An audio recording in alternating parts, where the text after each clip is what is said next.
Welcome back to the channel. So today's question is sorted GCD pairs queries. ठीक है, इस question में हमें एक नम्स वेक्टर गिवन है और एक उसकी लेंथ n गिवन है। ठीक है, और इसमें हमें क्वेरीज दी है तो हमें क्वेरी ऑपरेशन परफॉर्म करने हैं। ठीक है, तो क्वेश्चन में क्लियरली मेंशन है कि हमें हर एक पेयर के बीच में जीसीडी परफॉर्म करना है। ठीक है, और जो भी इनकी जीसीडी वैल्यूज आएगी ना, ठीक है, तो हमें सारे पेयर्स के जीसीडीज कैलकुलेट करने हैं और फिर इनको सॉर्टेड फैशन में असाइन करना है। असेंडिंग फैशन होगा उनका और फिर उनमें क्वेरीज अप्लाई करनी है। तो इसे एक एग्जांपल की हेल्प से समझते हैं। ठीक है, सो ये हमारा नम्स वेक्टर हो गया और इसमें क्वेरी वेक्टर जो हमें एग्जांपल में गिवन है। ठीक है, सो इस पे जो हमारी ब्रूट फोर्स अप्रोच रहेगी ना, हम यहाँ पर ब्रूट फोर्स अप्लाई कर रहे हैं। सो हमारी ब्रूट फोर्स अप्रोच क्या होगी, हमें क्या करना है, हमें सारे पेयर्स कैलकुलेट करने हैं। ठीक है, तो मैं पहले सारे पेयर्स लिख देता हूँ। So here I have calculated all the pairs. सो 4,4, 4,2, 4,1 ऐसे सारी पेयर सीरीज जनरेट कर लिए। सो पेयर्स तो आपको पता ही होगा कि क्या होते हैं, उसमें 2 एलिमेंट्स होते हैं और जो अगर हमें इसके सारे पेयर्स जनरेट करने हैं तो इसको इसके साथ मैच करूँगा, फिर इसके साथ, फिर इसके साथ, इसको भी इसके साथ, फिर इसके साथ। ठीक है, सो सारे पेयर्स जनरेट हो जाएंगे।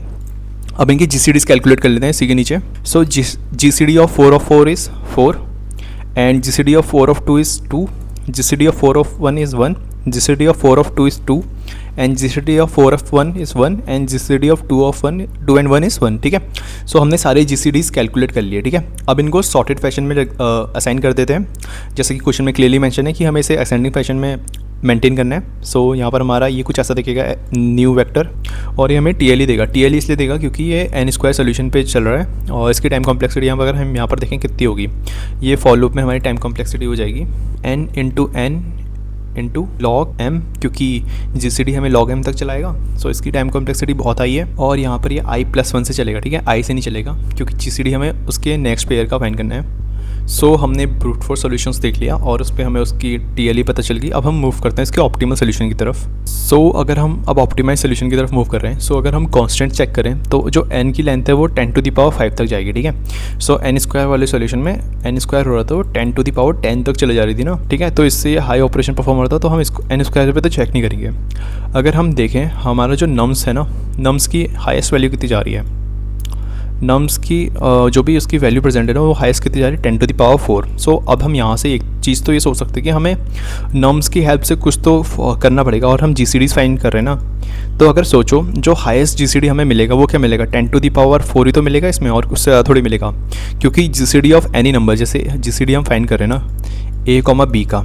ठीक है, a की वैल्यू भी 10⁴ है और b की वैल्यू भी 10⁴ है। सो हमारे सारे आंसर जनरेट होंगे 10⁴ एट मोस्ट। ठीक है, तो हम with the help of GCDs भी परफॉर्म कर सकते हैं। सो अगर मैं एक एग्जांपल लूँ, so if we look at this example, ठीक है, हमारा ये नम्स वेक्टर डिज़ाइन है और इसमें क्वेरीज हमें अब परफॉर्म करनी है। ठीक है, सो अगर हम देखें तो हमारा इसमें हाईएस्ट GCDs क्या होगा, इसमें हाईएस्ट GCD क्या होगा, हमारा इसमें हाईएस्ट GCD होगा, GCD मैक्स बोल सकते हैं, उसमें हमारा क्या होगा, हमारा 4 ही मैक्स GCD होगा। ठीक है, तो हम जो इसमें लॉजिक लगाएंगे ना, हम क्या करेंगे, हम पहले सारे पेयर्स जनरेट करेंगे, मतलब 0 से लेके 4 तक के ना सारे पेयर्स जनरेट करेंगे और फिर चेक करेंगे इसी में कि हम कुछ ऑप्टिमाइज़ कर सकते हैं नहीं कर सकते हैं। ठीक है, पहले इतना डिज़ाइन करते हैं। सो पेयर्स जनरेट करने के लिए पहले हमें उसका काउंट पता होना चाहिए कि वो कितनी बार अकर करते हैं। ठीक है, अगर मैं यहाँ पर फ्रीक्वेंसीज कैलकुलेट कर लूँ हर एक की, so with the help of nums array हमने सारी फ्रीक्वेंसीज जनरेट कर ली है हर एक एलिमेंट्स की। तो 0 इसमें प्रेजेंट नहीं है तो इसकी फ्रीक्वेंसी 0 हो गई, इस 1 की 1, 2 की 1, 3 की 0 एंड 4 की 2, जो हम क्लियरली देख सकते हैं अपने नम्स वेक्टर में। ठीक है, so after that, so now here हमें फ्रीक्वेंसीज पता है और हम जीज निकालेंगे कि कितने जीज के फैक्टर, मतलब जी हमारा GCD है। सो अगर 1 देखें, 1 के कितने फैक्टर्स प्रेजेंट हैं, 2 के कितने फैक्टर्स प्रेजेंट हैं, 3 के एंड 4 के। हमने 0 के नहीं लिया कि 0 का फैक्टर 0 ही होता है ओनली, सो 0 हम कंसिडर नहीं करेंगे। ठीक है, 1 के फैक्टर्स हम बोल सकते हैं। सो G1 मतलब GCD ऑफ 1 के कितने फैक्टर्स प्रेजेंट हैं, 1, 2, 3 एंड 4। 1 से सब डिविजिबल होते हैं तो मैक्सिमम तक सारे होंगे और सबकी फ्रीक्वेंसीज अगर हम काउंट करें तो कितनी होती है, 4 आएगी, 4 है। ठीक है, और हम G2 की बात करें तो G2 में हो जाएगा, G2 से लेकर 2 के फैक्टर्स क्या होते हैं, फ्रीक्वेंसी ऑफ 2, फ्रीक्वेंसी ऑफ 4 मतलब फैक्टर्स बोल रहा हूँ। ठीक है मैं, ठीक है, तो कितने होंगे इसमें, 3 होंगे। और वैसे ही अगर हम 3 के लिए कैलकुलेट करें तो 3 plus frequency of 3 factor is 6, और 6 हमारे इसमें प्रेजेंट नहीं है, आउट ऑफ बाउंड हो जाएगा, तो इसमें 0 ही होंगे क्योंकि हम फ्रीक्वेंसीज में उनकी वैल्यू लिख रहे हैं और 4 से लेके उसके फैक्टर्स तक। ठीक है, सो आपके मन में एक डाउट आना चाहिए, इसकी फ्रीक्वेंसी भी तो हाई हो सकती है। अगर हम इस फॉर्मेशन को देखें, अगर हम 1 से जा रहे हैं ना तो 1 से 2 जा रहे हैं, 2 से 3, 3 से 4, 4 से टिल मैक्स एन, मैक्स जी तक जा रहे हैं। फिर हम 2 से जा रहे हैं, 2 से 4, 4 से 6, 6 से 8, 8 से सो ऑन टिल मैक्स जी, ठीक है। वैसे ही हम 3 के लिए जा रहे हैं, 3 से 6, 6 से 9, देन 9 से 12 टिल मैक्स जी, एंड 4 से भी ऐसे ही हम जाएंगे, 4, 8, 16। सो ये एक तरीके से हार्मोनिक प्रोग्रेशन फॉलो करता है, तो इसको हार्मोनिक सीव बोलते हैं, क्लासिकल हार्मोनिक सीव। इसकी टाइम कॉम्प्लेक्सिटी हो जाती है n log n, ठीक है। तो ये विद इन दी बाउंड्रीज है, तो इसको हम अप्लाई कर सकते हैं इस चीज़ को, ठीक है। अब आगे बढ़ते हैं ट्यूशन में। सो अब आपके मन में एक डाउट आएगा कि हमने ये चीज़ में ये 4, 3, 2, 0 हमने ये कैलकुलेट क्यों किया है, ठीक है। अगर हम अपने एग्जाम्पल को देखें, ठीक है, सो हमें G1 से पता चलेगा कि कितने नंबर्स 1 से डिविजिबल हैं। 1 से डिविजिबल नंबर कौन से हैं? 4 भी डिवाइड होता है, 4 भी डिवाइड होता है, 2 and 2। तो हमें 4 पता चल गया कि 4 नंबर कैसे मिले हम जो डिवाइड करते हैं। वैसे ही 2 से डिविजिबल कौन कौन से नंबर हैं? 4, 4 and 2, ठीक है। तो हमने इजीली सिंप्लीफाइड कर लिया। हमने कुछ नहीं करा है, हमने जैसे कि 1 की फ्रीक्वेंसी हम 1 पे गए, हमने 1 से बोला कि तेरे से डिविजिबल नंबर कौन कौन से हैं। 1 ने बोला मेरे से 1 भी डिविजिबल होता है, 2 भी डिविजिबल होता है, 3 and 4, तो उन सबकी फ्रीक्वेंसी ऐड कर ली। कुछ नहीं करा है, बहुत ईजी है, ठीक है। हमने 2 के लिए भी बोला, 2 ने बोला मैं 2 से डिवाइड होता हूँ, 2 ने बोला 4 भी मेरे से डिवाइड होता है। सो अनटिल इट्स फैक्टर्स आ रहे हैं, उनको यहाँ पर स्टोर कर ले रहे हैं। बहुत बेसिक है, उसमें कुछ ज़्यादा हमने हार्ड एंड फास्ट अप्लाई नहीं करा, ठीक है। सो हमें पता चल गया कि हमने कितने नंबर्स उससे डिविजिबल हैं, ठीक है। सो अब हम इसके पेयर्स कैलकुलेट करते हैं, ठीक है, कितने पेयर्स फॉर्म होंगे। सो पेयर का फॉर्मूला होता है, पेयर होता है आपका, pair of G will be NC2 होता है। N का मतलब होता है उसकी फ्रीक्वेंसीज कितनी बार उसमें वो अकर हुआ है नंबर, ठीक है। सो जैसे कि हम अगर 1 के लिए कैलकुलेट करें, 1 पे n की वैल्यू 4 है ना, सो हमें n पे पता है 4 उसके नंबर ऑफ फैक्टर्स कितने मिल रहे हैं हमें, तो हम वही अप्लाई करेंगे, 4C2 अप्लाई करेंगे। 4C2 से हमें मिलेगा, सो 4C2 को और सिंप्लीफाइड करेंगे तो ये होगा आपका n into n-1/2, so that's gonna give us 4 into 3/2, that is 6। हमारे 6 पेयर फॉर्म होंगे।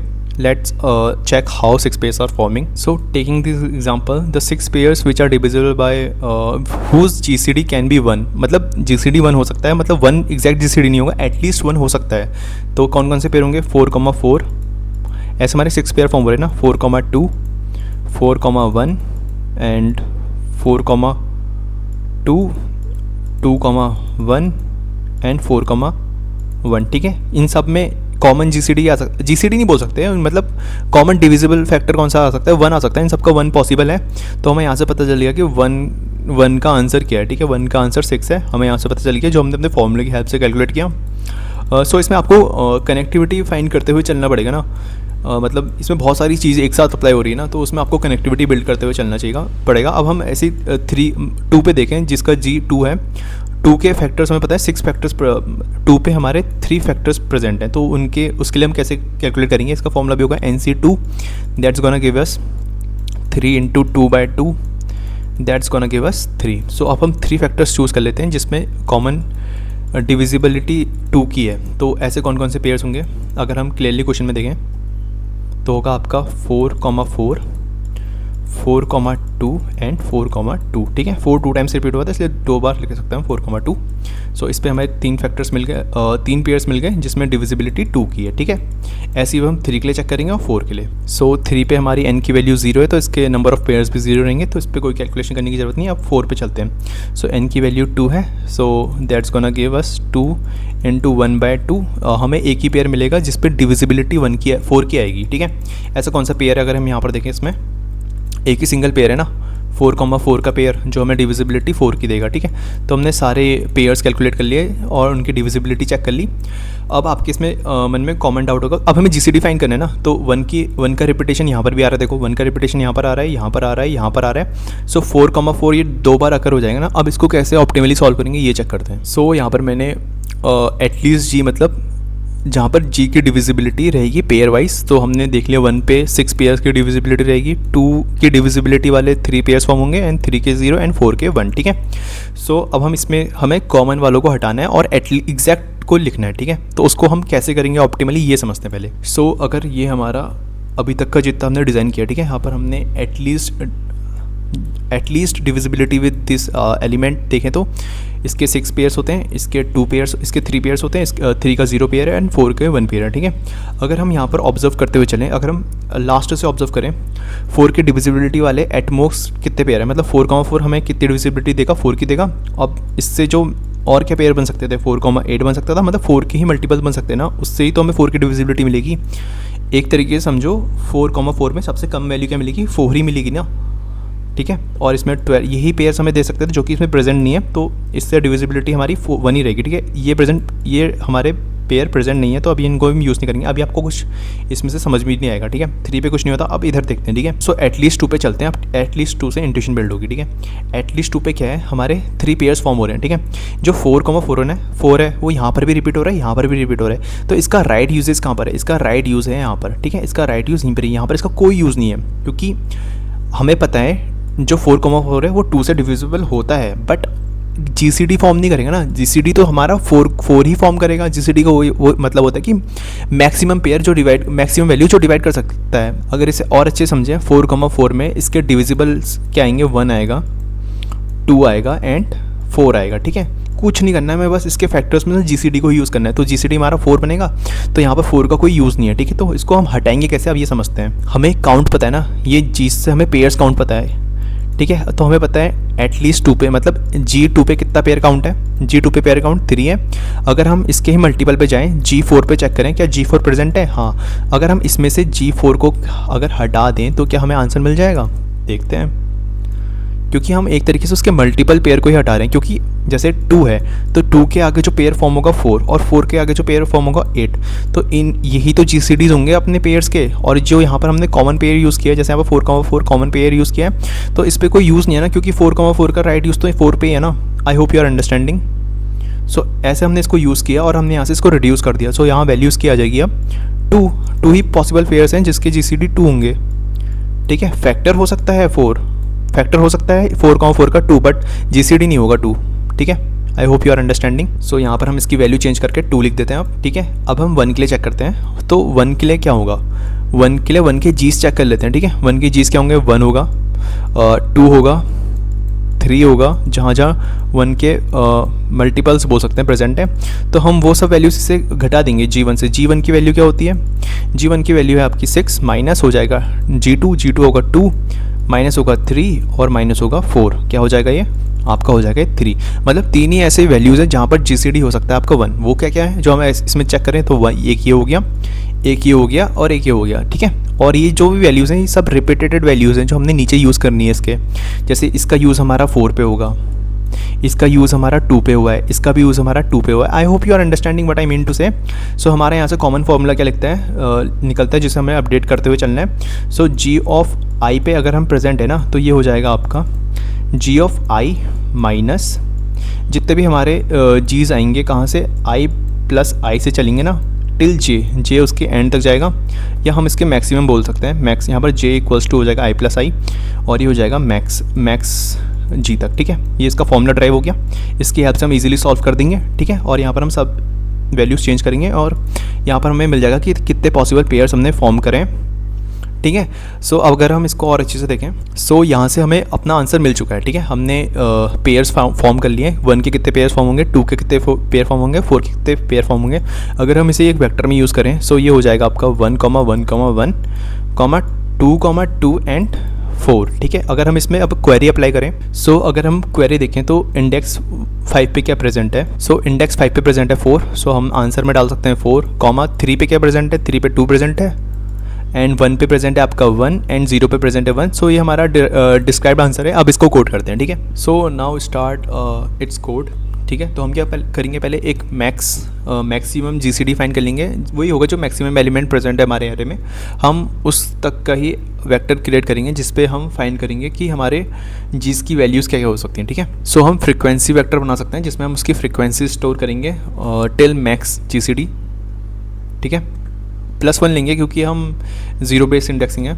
सो यहाँ पर मैंने हर एक एलिमेंट्स की फ्रीक्वेंसी स्टोर कर ली है, ठीक है। सो यहाँ पर हम 1 से लेके मैक्सिमम जीसीडी तक फॉर लूप चलाएंगे और सम करते रहेंगे हर एक फैक्टर्स की वैल्यू, मतलब जैसे कि 1 हमारा जी की वैल्यू 1 है, ठीक है, तो 1 के जितने भी मल्टीपल्स हैं उन सबका सम करेंगे, उनकी फ्रिक्वेंसीज पे उनका सम स्टोर है, तो उसको लास्ट में स्टोर कर लेंगे 1 पे ही, ठीक है। तो हमें पता चल जाएगा कि कितने एलिमेंट्स डिविजिबल बाय 1 है, मतलब आई है, ठीक है। जी ऑफ आई निकालने कितनी डिविजिबिलिटी देते हैं हम देते हैं, ठीक है, वो हम उसके मल्टीपल से निकाल सकते हैं। यहाँ पर हम मल्टीपल्स यूज़ करें, सो इसकी ठीक है, इतना भी समझते हैं। सो यहाँ पर हमने कुछ नहीं करा है, हमने हर एक जी ऑफ आई के लिए कैलकुलेट कर लिया है उसके कितने पॉसिबल पेयर्स फॉर्म होंगे, ठीक है। एटलीस्ट पेयर्स बोल सकते हो या पॉसिबल पेयर फॉर्म हो सकते हैं बोल सकते हो, ठीक है। मतलब हर एक फैक्टर से हर एक आई को फैक्टर मानोगे तो उससे कितने डिविजिबल पेयर है, हमने वो वाला फॉर्मूले की हेल्प से हमने डिज़ाइन कर लिया, ठीक है। अगर आपको ये समझ नहीं आया तो आप रिवाइंड करके जा सकते हो पीछे और वहाँ समझ सकते हो कि हमने ऑल पेयर्स कैसे जनरेट करें।